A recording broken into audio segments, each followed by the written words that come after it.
Assalamualaikum warahmatullahi wabarakatuh.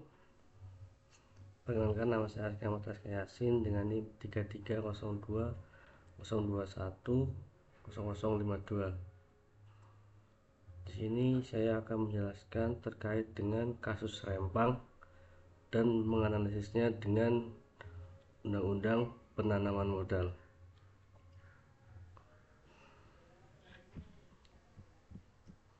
Langsung saja ke kronologinya terkait dengan peristiwa.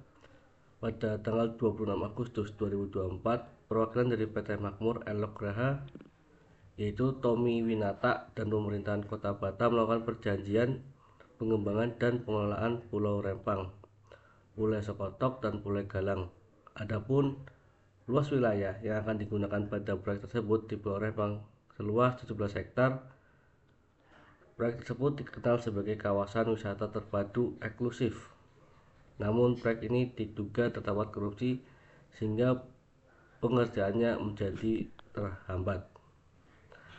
Selanjutnya, pada tahun 2023, proyek ini terdaftar pada proyek strategis nasional yang ditetapkan pada Permenko Bidang Perekonomian Republik Indonesia Nomor 7 Tahun 2023 tentang perubahan ketiga atas Permenko Bidang Perekonomian Republik Indonesia Nomor 7 Tahun 2021 tentang perubahan daftar proyek strategis nasional, yang mana proyek ini diperkirakan selesai pada tahun 2080 dengan merelokasi warga Rempang dan Galang sejumlah 10.000 jiwa. Namun di sini terdapat penolakan karena dapat menggusur 16 kampung tua di Pulau Rempang dan Galang pada bulan Juli sampai Agustus 2023. Terdapat ancaman kriminal dalam bentuk surat pemanggilan dari Polres Balerang, Polda Kepri, dan Kejaksaan Agung yang berisi pasal mengenai perbuatan melawan hukum yang menghalangi dan merugikan negara membangun proyek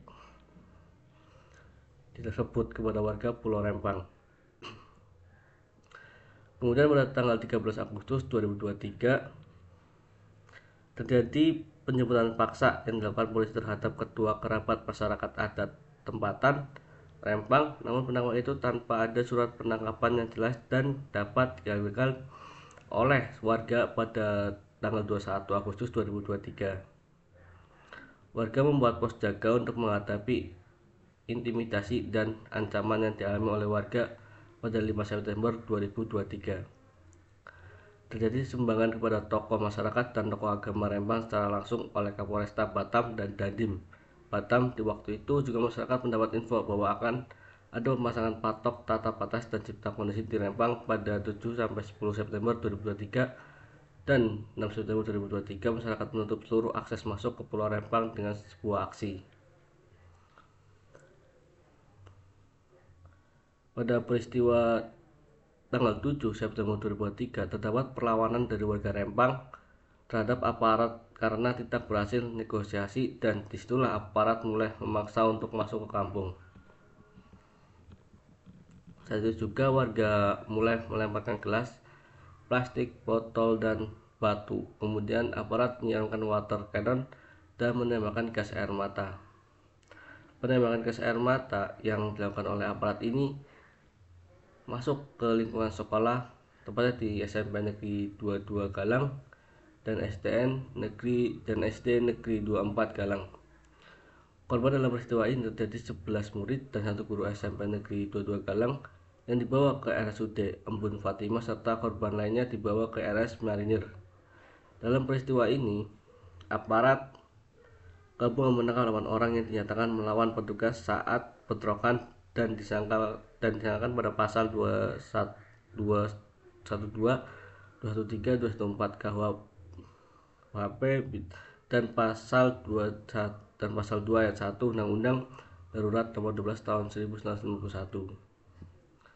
Setelah peristiwa terjadi bentrokan, aparat membangun 2 pos tambahan di Jembatan 4 dan di rest area Galang pada 8 September 2023. Aparat gabungan melakukan pengamanan terhadap pengukuran dan pemasangan patok tata batas. Di sini tak ada perlawanan dari warga bahwa Aliansi Pemuda Melayu mengirik suatu pemberitahuan aksi kepada Kapolresta Barelang pada 9 September 2023. 1 orang dipulangkan dari 8 orang yang ditangkap karena buktinya tidak cukup. Pada 10 September 2023, Aliansi Pemuda Melayu membatalkan aksinya di PP Batam untuk pada 11 September 2003. Laskar Pembela Marah Melayu dan Kakak Hitam tetap menangguhkan 7 warga yang menjadi tersangka melakukan aksinya di PP Batam. LPMM terdiri dari warga Melayu, Kalimantan Barat, Siak Riau, dan Lingga Kepri. Aksi tersebut berakhir bentrok karena merasa kecewa terhadap pemerintah kota Batam. Selanjutnya masa dipukul mundur oleh aparat gabungan dengan menembakkan gas air mata. Peristiwa ini terdapat 28 orang ditangkap Polresta Barelang dan 16 orang ditangkap Polda Kepri.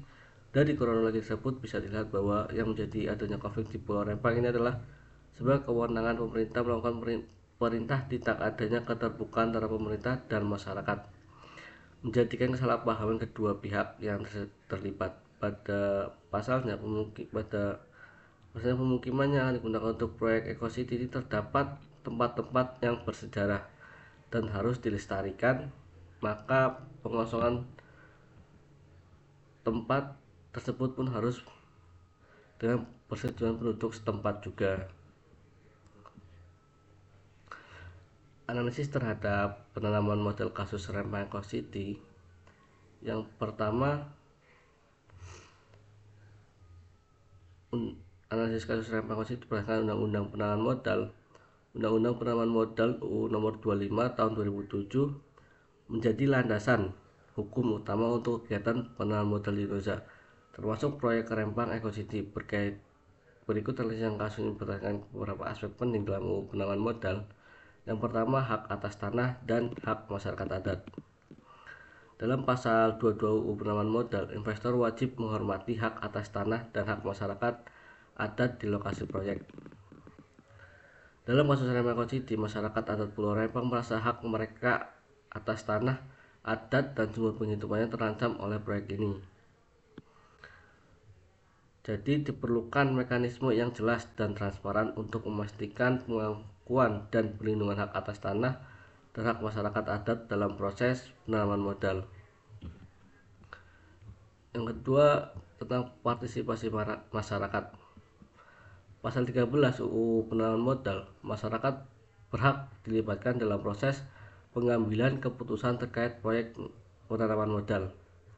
Dalam kasus Rempang Eco City, masyarakat adat Pulau Rempang merasa tidak dilibatkan secara aktif dalam proses pengambilan keputusan terkait proyek Rempang Eco City. Jadi diperlukan partisipasi masyarakat yang bermakna dan akuntabel untuk memastikan proyek penanaman modal tidak merugikan masyarakat dan lingkungan. Yang kemudian mengenai dampak lingkungan, AMDAL. Dalam pasal 18 UU Penanaman Modal, investor wajib melakukan AMDAL untuk memastikan proyek penanaman modal tidak berdampak negatif terhadap lingkungan. Dalam kasus Rempang ini terdapat kekhawatiran bahwa proyek Rempang Eco City akan merusak lingkungan Pulau Rempang yang terkenal dengan keindahan alamnya. Jadi AMDAL yang berkomprehensif dan partisipasi harus dilakukan untuk memastikan proyek penanaman modal tidak berdampak buruk terhadap lingkungan dan kelestarian alam. Kemudian terkait dengan penegakan hukum dan perlindungan hak. Dalam pasal 23 UU Penanaman Modal, pemerintah berkewajiban untuk menegakkan hukum dan melindungi hak-hak investor dan masyarakat. Terkait dengan kasus ini, terjadi bentrokan antara warga Pulau Rempang dengan aparat dan dugaan pelanggaran HAM. Jadi penegakan hukum yang tegas dan imparsial diperlukan untuk memastikan kepatuhan terhadap peraturan perundang-undangan dan perlindungan hak-hak semua pihak yang terlibat. Kemudian tata kelola dan peranan lembaga. Dalam pasal 52 UU Penanaman Modal diperlukan tata kelola yang transparan, akuntabel dalam pelaksanaan proyek penanaman modal.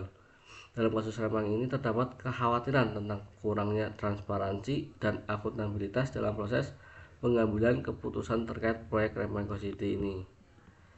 Jadi diperlukan peran yang lebih aktif dari lembaga-lembaga terkait seperti Badan Koordinasi Penanaman Modal, BKPM, dan Komnas HAM dalam memastikan tata kelola yang baik dan akuntabel dalam proyek penanaman modal.